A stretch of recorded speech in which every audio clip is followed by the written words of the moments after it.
Yes, good morning. Yeah, good morning. Sir, welcome to the interview series. Sir, do tell us about your name and your humble beginnings, sir. My name's Larry Izamoje, Dr. Larry Izamoje. Humble beginnings. I was born 52 years ago in Onitsha to the late James Izamoje Chejile and Felicia Otiti Izamoje, who is trading today in Warri. Family of 11, we lost 3 and 8 of us are surviving. I am the second son, and we did not grow up with what they call the gold spoon. We were taught the hard way. Okay, sir. Sir, listening to you from the days of Ogun State Broadcasting Corporation to Ray Power FM and now to Bila FM, I can't but attest that you seem to be a precocious and avid reader. What is the impact of books in your life? Without reading, you don't even do well as a sports journalist or in the use of English. Reading has been wonderful. Reading has helped. Reading has helped to inform me, to keep me updated and know exactly what to say at every point in time. The kind of job we're into is one that calls for daily reading. It may not be reading of books as people would expect, but reading of articles, reading of posts, even on the social media, knowing exactly what is happening. Without reading, you can't be a good sports journalist. Okay, sir. Why do you infuse your Saturday morning show on Bila FM with music and proverbs? Well, basically, it came because when the program started, I went to OGBC to talk sports, and they told me at that time that their station was purely for music, an FM station that had no room for talk, and they didn't want to be bored with someone coming there to talk for 15 minutes or even 30. Today we talk about 15 minutes programs, but then it was a 30-minute program I went for. So they asked that I do something that will bring about, keep their own format, and at the same time satisfy my yearnings. And so that was how I came up with Music and Sports Special. It's been on now for 20 years, 1993 to 2013. That's amazing. So you are known as a veteran and versatile sports presenter. How did this come about, and why did you have to begin at OGBC when there were radio stations in Lagos? It came about during my student days at the University of Lagos. Misfortune led to fortune, so to speak. I was the sports hall secretary of Makama Bida Hall. Got injured while we were doing the Akentudo Ojo Cup competition back then, and decided to still be part of sports, part of what students were doing at that time, by now talking rather than playing, since I was injured. That was how I got to Yaba Market, bought microphones, told the story over time. Bought microphones and used my cassette deck in the school to start running commentaries. So that was exactly how the takeoff started. And I recall that when I went back to the university for my master's degree program, someone came to me while I was also running commentaries and said, why don't you do this on a more national scale, on a national scale? And that was how I went to Ernest Okonkwo at FRCN. And within minutes of talking with him, he gave me an ID card, and that made me a freelance artist of the FRCN, earning 15 naira per outing. OGBC, because OGBC was the station of the moment. OGBC back in 1993 was the one even those in Lagos listened to. Ray Power had not come up then, so OGBC was insane.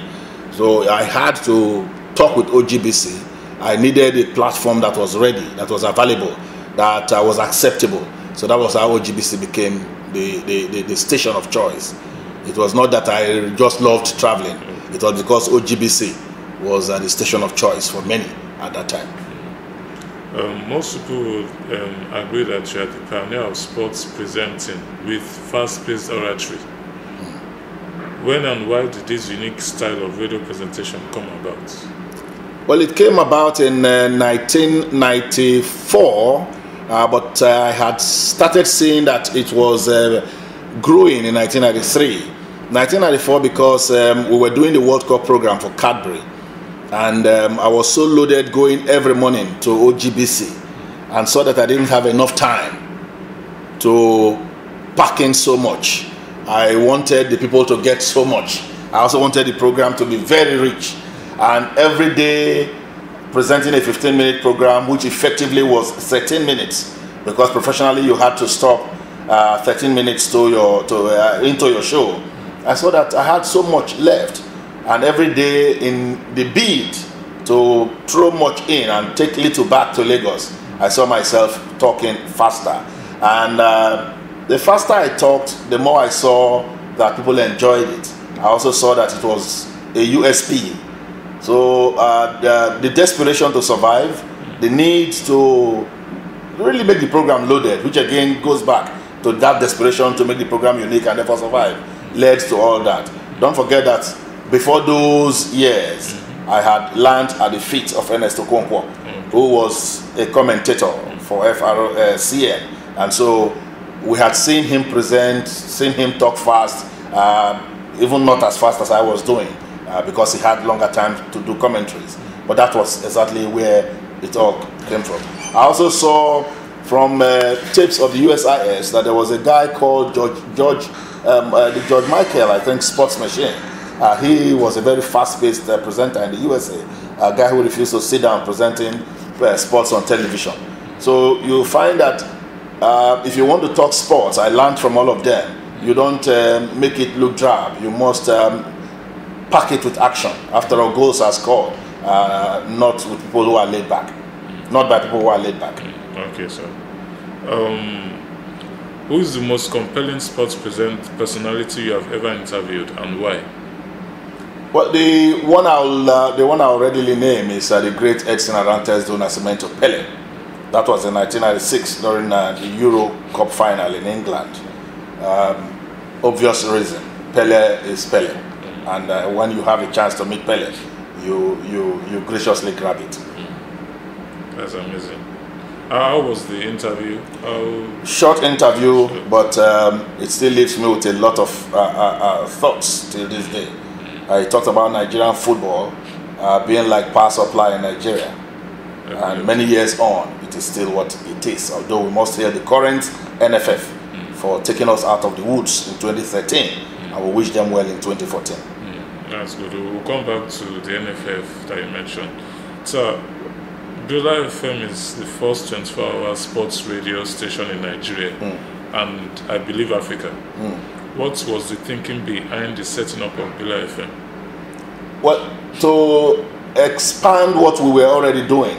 All my life I've been in sports, and the more people accepted what we were doing as independent producers, and I mean my team and I, the more people accepted, the more we thought we should do some expansion.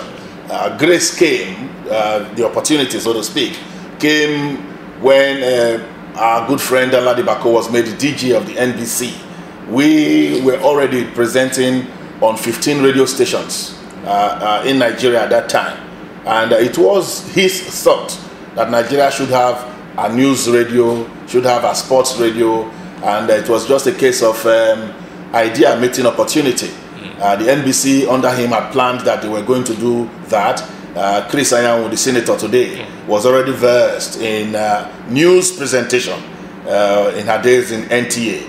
And so they gave Hot FM a license for news, gave us the license for sports. And a decade on, we are thankful to God that we have stuck by our license, and our brand has not been adulterated. A decade and a year or two, more than a decade. More than a decade, yeah. That's why I said a decade on. Yeah. Because what were the challenges you encountered and surmounted? Well, the major challenge was the challenge of acceptability. Before we veered into this in the year 2002, nobody had done it in Africa. Nobody has thought about it in Nigeria. So the problem of acceptability was there. I remember an agency chief telling me shortly after we started that this will lead to BP. It's a wrong investment. But within 2 years of our starting, the same man called me to apologize. And I have assured him and keep assuring him every day that I will never mention his name to anybody. But that was the kind of skepticism that people had about us. We thank God that today we've surmounted all that. Another thing was raising funds for the project. I was just a presenter. I did not know that to do radio in Nigeria is not the way radio is in America, where all you need is just a small porter cabin and you are on. In Nigeria, you must have your tower. Towers alone don't go for less than 30 million naira if you are doing a foreign tower that will stand the test of time. The transmitters. So when you say you want to do radio in Nigeria, it's no bean cake, it's no stroll in the park. So I did not also know that, and when we ventured into it, we saw we needed money to really do this. But thanks to my immediate elder brother, Dr. Innocent Izamoje in the UK, who was willing to back us up, and of course my wife too, who decided that everything she had she would throw into the project, and the little I had we also threw in. Another problem we had was staffing. How do you train people who were used to a kind of radio format to now do a new radio format that they had never thought of for their years? To accomplish that, we needed to train ourselves. My wife and I went to San Diego, USA for the sports radio conference and seminar, and when we returned, we had to impart knowledge. I find that even till this day, the bigger job I do is that of strategy, creativity, thinking it out, and leaving people to now carry on. Exactly. Yes. Oh, that's amazing. So as a pioneer, what does it take to be a pioneer in any field, and what does it take to be consistent in your line of business? Well, consistency. I like taking it from the first. What it takes to be consistent. First, believe in yourself. Believe, if you are like me, that there's somebody up there that has called you to service. We see this first and foremost as a call to service. We are solving problems for people using sports. So we see this as our own form of evangelism, not just our own kind of contribution to national development. If by evangelizing through sports, people get entertained, they get informed, they get taken away from vices, we are therefore contributing to a better society. So it takes belief in yourself, belief in God Almighty, trusting that there's somebody up there helping you. It takes a lot of planning. And when we say planning involves research, planning involves financial engineering, planning involves training, planning involves prioritizing, knowing exactly what to do at what point in time. That is what has helped. Now, if you want to be a pioneer in any area, you must look at those things that I have just mentioned. You want to ask yourself, is this going to solve any problem for anybody? It is said about business, if your business does not solve any problem, it is doomed to fail.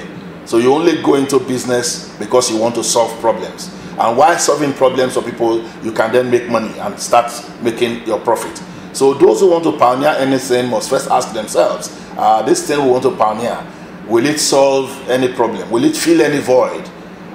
When you answer that question, you now look at the requirements for that very thing.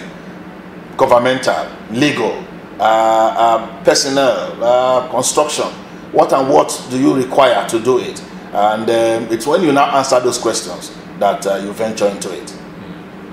Thank you very much for that insight, sir. So what's the biggest misconception about Mr. Larry Izamoje? Biggest misconception about me? Have about you?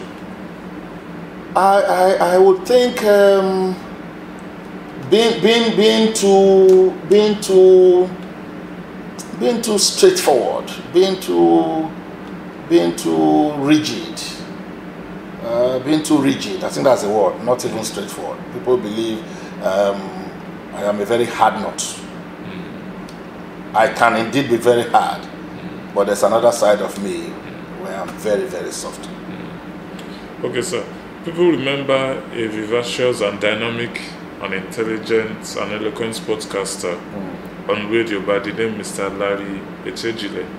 and he presented just like you and seems to disappear out of the radio stations for a while. Are you one and the same person? And if so, why the change of name? I am one and the same person. Like I said to you, I was born by James Izamoje and the surname. That surname is the surname of the larger family. And when he passed on, December 9th, 1996, his children and my mother decided that we're going to honor him for as long as we lived by answering his middle name. And early in 1997, when we buried him, we then did a legal document changing our name, our surname, from that first surname to his first name. And so that's why you find that I answer Larry Izamoje today. I'm the same person. Okay. So how has the journey been so far for Bela FM, and what other projects are in the pipeline? Well, the journey has been smooth, but it can be better. The journey has also faced some turbulence in different ways. We live in a country of multiple taxes. And so you wake up at times and it's either Omonile is knocking your door, or local government people, or state people, or even federal people throwing all kinds of, in this country of multiple taxations, different government agencies coming up with different letters. You just come to the office and at times see 3-4 letters from different people, everybody wanting something from you.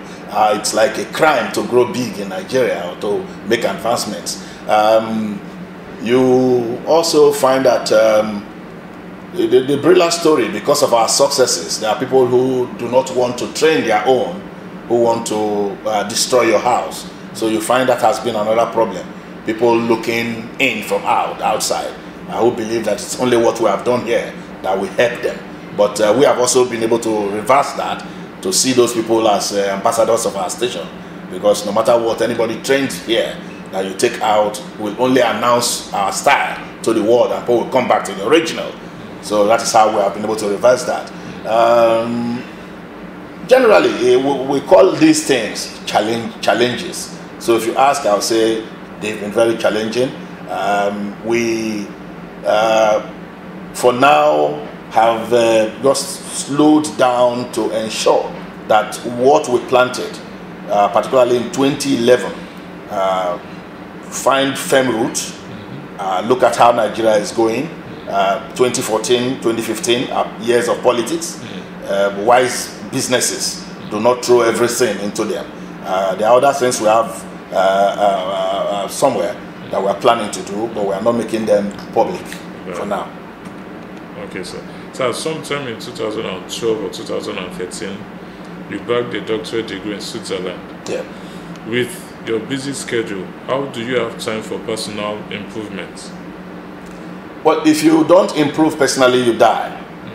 I had to go do the doctorate program because we started losing staff. Training is very, very important.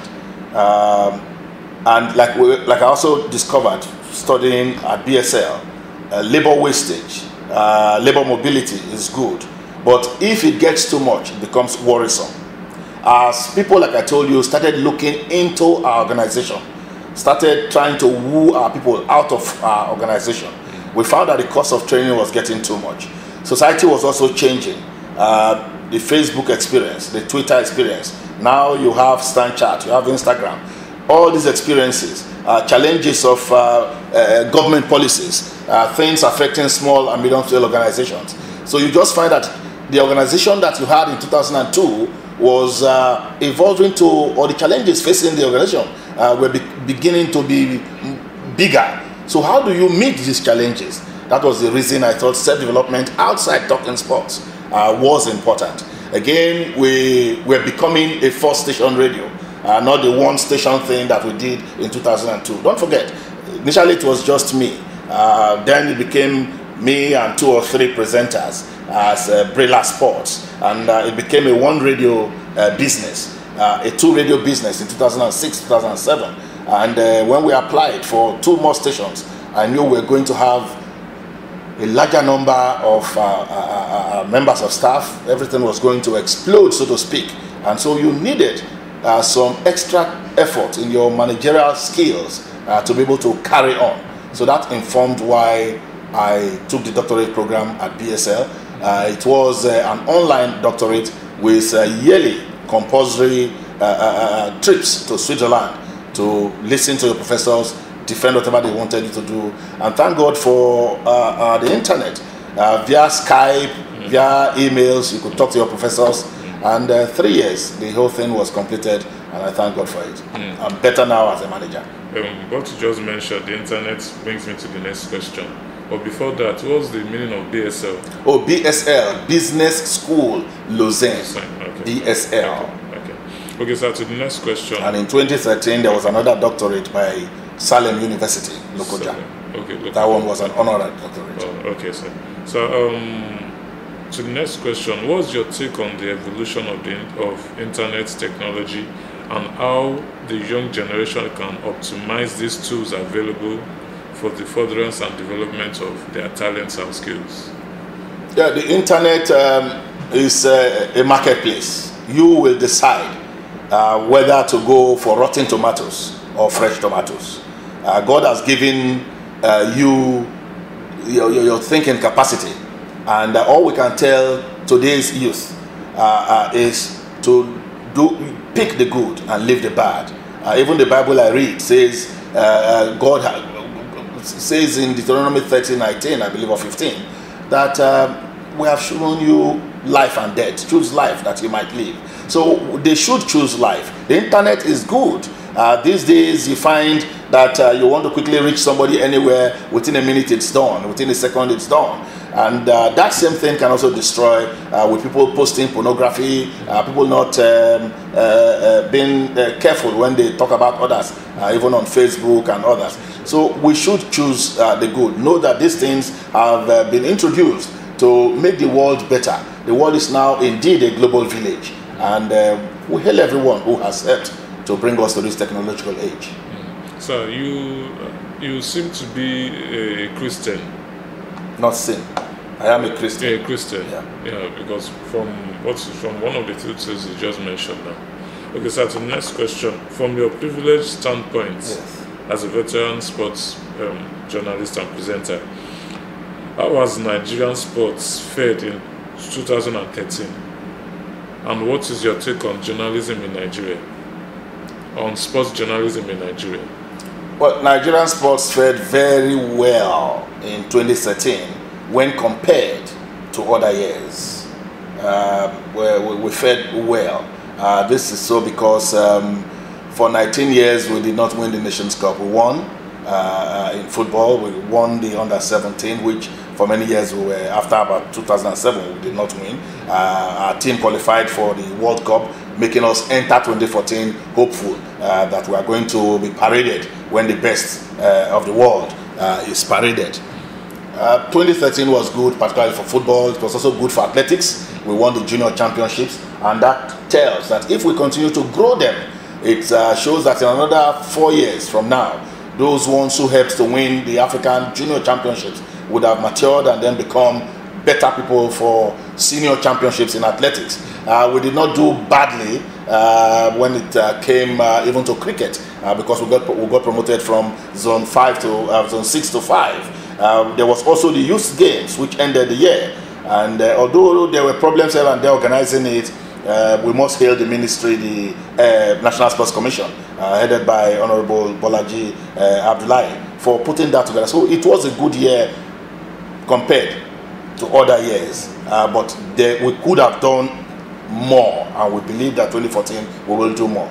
Impact of sports journalism, yes, our men now have better things to work with. It's easier now. I remember the days of reel-to-reel tape. We started with we used the reel-to-reel tape. We carried razor blades in our pockets because of the reel-to-reel tape, so that you go to any studio to record with your reel-to-reel tape. So many of today's journalists don't even electronic sports presenters don't know the reel-to-reel tape. Yes, it was. We did not also start off with the internet in our own days. It's easier today. You want anything on Arsenal, you just punch. Anything on any club, you just punch and you get. It was not so when we started. We had to really do the extra bounce to get these things. So today's sports journalists have a better platform, and we want to see them do more in terms of self-development. They are trying, but they can get better. I want to see them grow better. If you ask me, we have not completely failed as sports journalists, but we need to do much more. The dependence on the internet has slowed a lot of us down in terms of digging deep. You just depend on what others have brought out. What about yours? We want to see our men do the muckraking and let the posts be theirs rather than just copying what others have done. Amazing. So what's your take on, now to football, what's your take on Super Eagles? Do we have a world-class team or just some exceptional players? We have a team, but I will not call the team world-class. But again, if you don't call the team world-class, the team is playing in a world-class competition. What do you call world-class competition? That is the FIFA World Cup. It's a competition for a class of 32. And so Nigeria is in that world class. But our team will be in a world class, and it's not, to me, a world class team. That is not to say this team cannot shock the world. We also did not call the team top African class when the team went to the last Nations Cup. So this is a team that believes in itself. It's a team of coaches who have the can-do spirit. A team of coaches who are able to motivate, to inspire, to bring out the best in men. That was what Keshi and his lieutenants did in the last Nations Cup. They just excelled, motivating, excelled, inspiring, excelled, causing the boys to aspire. So I believe that this team will go out there and shock a few teams. The team may not be world class, but the team will shock some world class members. I strongly believe that in 2014. That's good. That's good to know from you. So what's your take on Stephen Keshi? A coach is as good as his last game. And Keshi has proved, particularly in the last 1 year, that he is seasoned beyond his years. A man who had the bravery to say no to boys who he felt were not giving their 100% to Nigeria. Picked younger boys, called them hungry, told them where they can get to, caused them to gel and become a team, and caused them to dramatize the Nigerian patriotic zeal and spirit never before seen in the team, at least for 19 years, or never before, not seen in the team for 19 years. You don't joke with that kind of person. He may not be the best person when it comes to socializing or replying people or relationships with people, but when it comes to his job, you give it to him. Keshi is a good coach. He has done well. His results speak for him, and we wish him well. Okay, sir. Sir, two more questions. Okay, sir. So there's this rapid success misconception amongst the young generation. What's your advice and what is your recipe for success and fulfillment in any endeavor or profession? Yeah, if you want to achieve it rapidly, then you must play the lottery. But to play the lottery, you've got to buy a ticket. To buy a ticket, you have to get some money. Where you get the money is another issue entirely. If you steal it, you're ready to go to jail. If you go begging, they may give you once or twice, but by the time you come the third time, you'll be tricked back or you'll be asked to return. So for today's youth, my advice will be do things that will last, things that will even outlive you. It is said that success comes before work, only in the dictionary. The truth of the matter is that you must work, and work very, very hard. You find that in Genesis, in the book of Genesis, God, talking about creation, showed us that work is important. Work is part of life. In the beginning, God worked, God labored, God actioned, God exerted energy. And you find that after everything he did, he rested. What we find today are people who rest before they plan to work. And that is why the American motivational speaker Jim Rohn says, play now and pay later, or pay now and play later. I yesterday morning woke up and just said to myself, should I even come to the office? Occasionally I try to play, but that is because I had paid, or I have paid. I went to Abeokuta for 6 years every day to talk sports on radio for 15 minutes. And so if today I sit down and face the challenges of running a modern radio station or modern radio stations, and occasionally take time out to unwind or spoil myself or thrill myself, it is because I paid early in life. So people must know, if you take the stairs, it may be painful, but you get there. If you take the lift, it will be faster, but you may be trapped. You don't know who will switch off supply to your lift. So it is better to always take pain. No pain, no gain, even in Spain. Yes, that's quite poetic. So the final question, sir, back to the books. The question on books. What was the last book you read, and what book are you reading currently? Well, currently I am reading the book by the Virgin Boss, and you won't believe it. It was given to me by Daddy, Dr. Chris Adimora, MFR, JP, Richard Branson, Think Like a Virgin. That is the one I'm reading currently. Okay, what was the previous book you read before? The previous one is still on my table. I try to pick it every day. Oh, okay. And if you call previous, I pick it every day. It's my daily workout. Okay. Oh, okay. Thank you very much for your time out with the interview series, sir. Thank you very much. It has been an intriguing interview. A few minutes with you. Thank you very much. Sir. Thank you.